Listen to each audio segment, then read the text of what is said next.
folks, and welcome back to an episode of the complete Liverpool playthrough with me, Dodds Benji FM. And today, Crystal Palace and probably Chelsea. We'll see what sort of mood I'm in, I think. But Palace today, then, our recent run of form has been good. We've only lost one game in our last sort of 15 or so, and that was in the quarterfinal of the EFL Cup to Manchester United. In the league, then, we've remained unbeaten for a very long time. And if we take a look then at our past positions in the league table, we can see we've been floating around this top sort of 5 or 6 for a while now. But we really need to start trying to pin down at least top 4 position.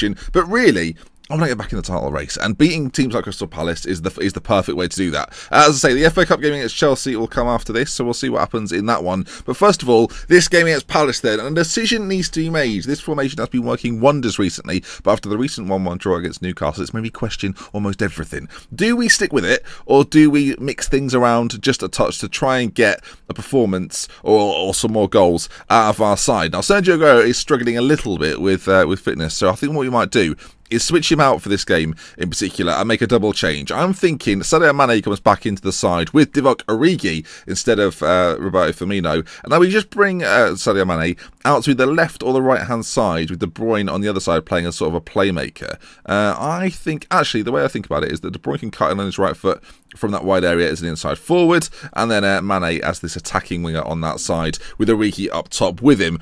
I just think it gives us a slightly different dynamic in the game today, and really, if we're not beating teams like Crystal Palace with this team, then we're probably not going to beat them with any team. Because even with Aguero, I mean, without Aguero, so we should have enough in the locker. Palace are 10-1 to win this one. They're currently sitting 7th in the league table, so actually having a pretty good time of it. But we are heavy favourites for the game, so hopefully we'll get ourselves the victory. They're playing a 5 at the back formation. Strangely with, I think is it Joel Ward at right back, the only one playing slightly deeper. Tompkins is there, Mexes, Benteke up top through the middle with Zaha and Punched on either side. Goodbye. And Luca in the middle. So I would try and say it. If it wasn't recording, I would just say it out loud, but I'm not going to take that gamble today.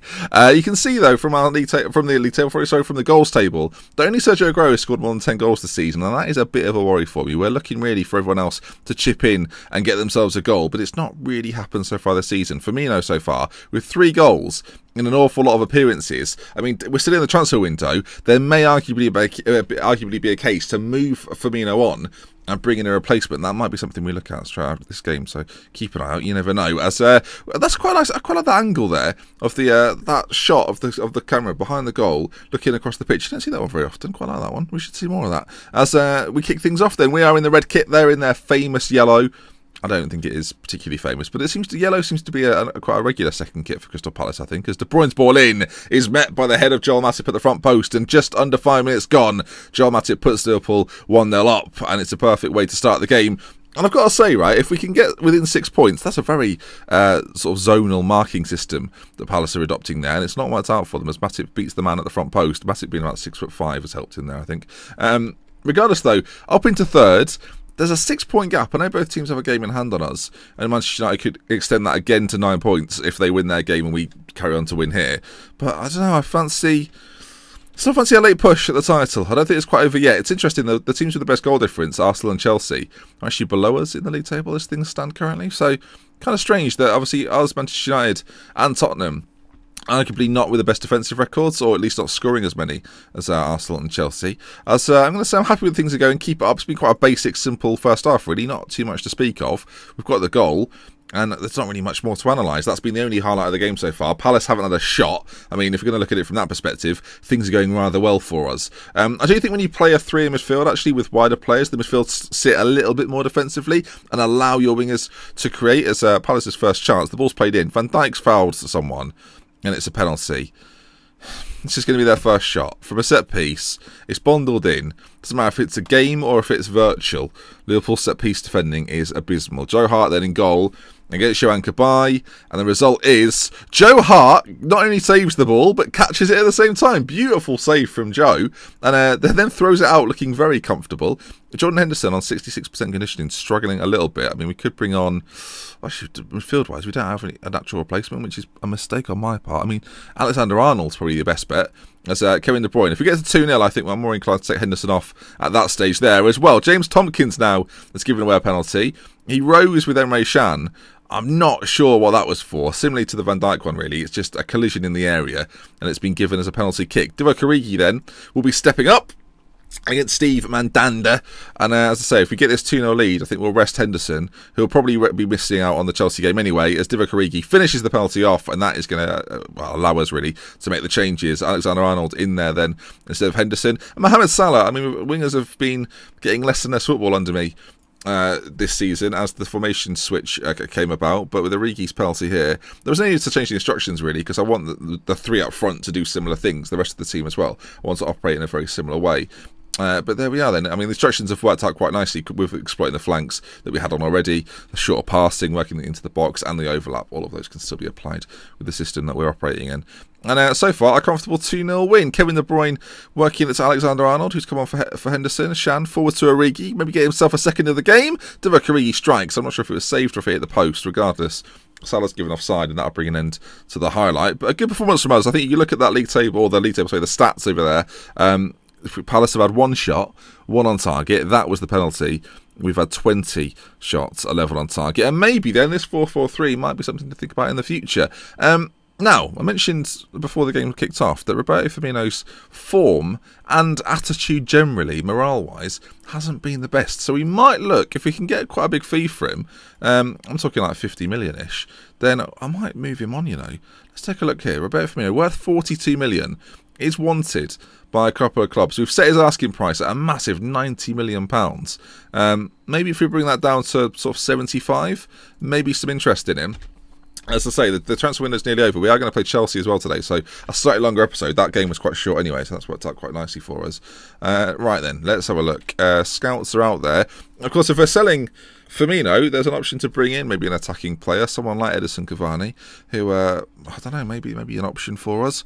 There's a few midfielders there. Bring Ryan Babel back. No, okay, no, never mind. No offers for Firmino, though. It seems as if Inter Milan and Bayer Leverkusen are interested. And I wish that if, like, honestly, if Firmino was not unhappy, apparently he's unhappy that I've broken too many promises, then I'd kind of happily let him go. It was at 75. We're going to bring it all the way to 60 because we've got one window. We've not got many days left. And if we get an offer maybe for him, then I think it's worth it. Shea Ojo really hasn't featured this season, so I'm going to let him go out on loan to Cardiff because why not? And we're not even playing wingers at the moment. And speaking of which, Lazar Markovic, a player that I'd still quite like to get some money for, we'll lower his price. What are we at the moment with him? He's worth 11 apparently in terms of value. I've been asking for 12. If I make it around 9, I think we'll probably get someone to take a stab at that. No offers made for Firmino again, but an offer from Wolfsburg's come in, which has been immediately rejected. Have I set that to be the case, have I? Because it's happened almost instantly. I'll respond to it myself. Why was it out of hand rejected? I don't understand. Or put it to 8 million and try and figure out what on earth is going on. Has it just been? It's been. Am I in control of these? What is going on? Is the question I'm essentially asking. Signings and everything. Are we still in charge here is what I'm asking. We are still in charge here, so I'm very confused at what's going on. Adam Lallana's also got a bit of a snot on and is annoyed about the lack of first team football. We'll speak to Adam Lallana. Unfortunately, De Bruyne's playing well. I may well give it Lallana, though, the chance to impress in this upcoming game against Chelsea. We've not had any news on the Firmino stuff. I assume there were no offers made for Roberto Firmino. I assume that's with his price at 40 or if it was 60 million. I'm going to keep bringing this down because if you can get him off the books and have the option to bring someone in late doors, that's quite exciting, isn't it? So I quite like to give that a go. Just a little switcheroo. You see there, Diego Costa moved to Arsenal, away from Chelsea as well, which is curious. As we get ever close to this Chelsea game then, and I think squad rotation is going to be key. Our next league game is a little while away. It would have been a long enough distance anyway, but I think we don't really want to use players in these sorts of games when we've got much bigger games coming up.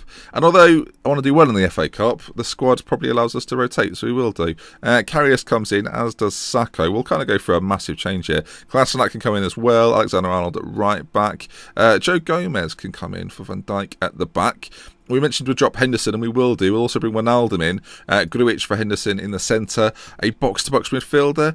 Is there anyone in there that we can maybe use? Borja Keita's going to get his game instead of Mane. And I mentioned that Lallana wants some football, so we'll get him out there too. And up top, we've gone with Origi so far. Maybe Roberto Firmino on his own. You might quite like that. We'll give that a go. And in the centre, can you play Pastore as a ball winner? I mean, you could change those two round. Sure, why not? A completely different squad, though, to go out there against Chelsea. Still a decent side, though, I dare say. Well, it's not like we're playing the kids out there. And we'll see then. Chelsea are favourites of the game. How strong is their lineup? Well, Romelu Lukaku starts up front with Hazard in behind, Zuma, Christensen and David Luiz at the back with Azpilicueta and Babaramin, Van Ginkel and Kante in the centre with Courtois. So I dare say Chelsea at a very strong strength, as Franco Vasquez there as well. Decent little player that they've bought from Sevilla for 21 million. Not too bad at all. Right then. Let's see how we get on. The team isn't fully fit for this, and conditioning might well be a problem. I didn't expect Chelsea to take it this seriously, to be honest, but they are doing, so I guess we'll see how we get on. As the teams come out of the tunnel at Anfield, a home game as well, so if that gives us any sort of advantage, then hopefully we'll put that to good use. But as I say, we are playing a weaker side, but a chance here for some of the players that haven't been featuring too much and giving Firmino a chance on top up top on his own. I'm looking at Chiesa, I'm looking at Lallana. They've got a chance here to impress me. They've not had a great deal of football. There's Lallana, first action of the game, corner ball whipped in. Firmino knocks it down to Joe Gomez, and with three players out to impress, combine to score the goal. 1-0 lead so far. Only a minute gone on the clock, I noticed there. Lallana with a corner kick, whips it in. Finds Firmino's head, who I don't know if he's going for goal there or not, but Gomez is on hand to prod home.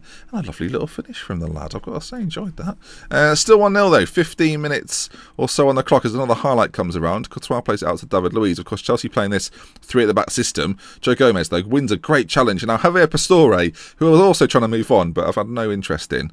It's actually getting a game today, which is somewhat surprising. Grujic finds him in the middle and plays it to this right-hand side, where Trent Alexander-Arnold knocks it forward to Chiesa, who again, as I said, was looking to impress. Ball to Firmino, and a lovely header at the front post. 15 minutes gone. We're looking very, very good in this game against Chelsea. The boys have come in and are playing to their almost maximum ability, it feels like. Chiesa on this right-hand side beats his man. Doesn't really need to. The delivery's very good, though. Firmino at the front post converts. And 2-0 in the lead. I mean, this is what we're talking about. And we're coming forward again here. Kolasinac finds it to Pastore. Pastore in a deeper role, where he gets to be a little bit more creative with a player like Adam Lallana. Is so far working quite well. Pastore very much involved in the game. And I guess when we've played him previously, we've seen very little from him. Maybe this is the role. This is the sort of position that suits him best. A slightly deeper position in that midfield. So I don't know, maybe if he can play well in that position, it's not going to be a complete waste of time having him in the squad. So if we don't sell him, it might not be the complete end of the world. As we get to half-time here, it looks as if that's going to be that. Team talk-wise, let's misclick and now calmly, maybe, or assertively say, let's get assertive. You weren't that bad, but I believe you can do more. I mean, it's been a really good half, but against Chelsea, you don't want to become complacent as we get things underway for this second half. Then 2-0. Looks like we'll be going through in the FA Cup. Of course, we'll do the draw today as well and see what comes from it. I think straight after this game, or straight after the draw, whichever one comes first, I'm going to stop immediately in the next episode, the final bit of the transfers, and then whatever game decides to follow that as well. Because there could be some deadline day stuff going on. So I'd like to try and keep that all in one episode. As Chiesa drives forward here. Gets past this man. Chiesa, what a run. Straight at Courtois. That's kind of why Chiesa has dropped out instead of Salah and Mane. Because in those situations, they were more likely to score than Chiesa perhaps is. Half an hour left to go. Grujic struggling a little bit out there. But again, much like the Henderson situation in the last game, if he concede, or if we score again, sorry, then that would be a good enough reason, I think, to take him off and bring someone else on. Grujic, though, on the ball now, loses it to Loftus-Cheek, who lets free Romelu Lukaku, back in a Chelsea shirt. Of course, it was rumoured that he'd be going there in real life as Willian's shot comes in. Hart does enough to cover the goal, but it goes wide anyway, and it remains 2-0. 20 minutes or 15 minutes or so left to go, and we're going to make the change. Same change as we did before, actually. Alexander-Arnold's going to move into that spot. He can play deep line playmaker better than you'd probably suspect, and Klein can come on and replace him at the back. Adam Lallana also struggling for a little bit of fitness, so Mohamed Salah is going to come on this left-hand side. And in fact, we'll switch those two round, play them both as inside forwards, because it's what's preferred. And do we keep Firmino out there? Let's keep Firmino out there, see how he does for these last stages. 15 minutes or so left on the clock, and really, this is a case of seeing it out and avoiding, well, what would be a replay if it ends up as a draw. We've been on a standard fluid system in these last two games as Alexander-Arnold finds Firmino, and it looks like the breakaway is incoming. I realise now, by the way, that this sort of system and this play with Firmino in the centre is very much reminiscent. Wow, what a shot from Wijnaldum. Very much reminiscent of the way Liverpool play sort of now in real life. You've got the three in the middle. You have Henderson sitting, of course, with the two in front. Two wide men, either side of Firmino. who's working things. But we are playing Firmino as a more sort of advanced forward rather than that sort of false 9 position that he currently plays for Liverpool. As David Luiz definitely steps over the line there, so that's illegal. And it finds Sacco.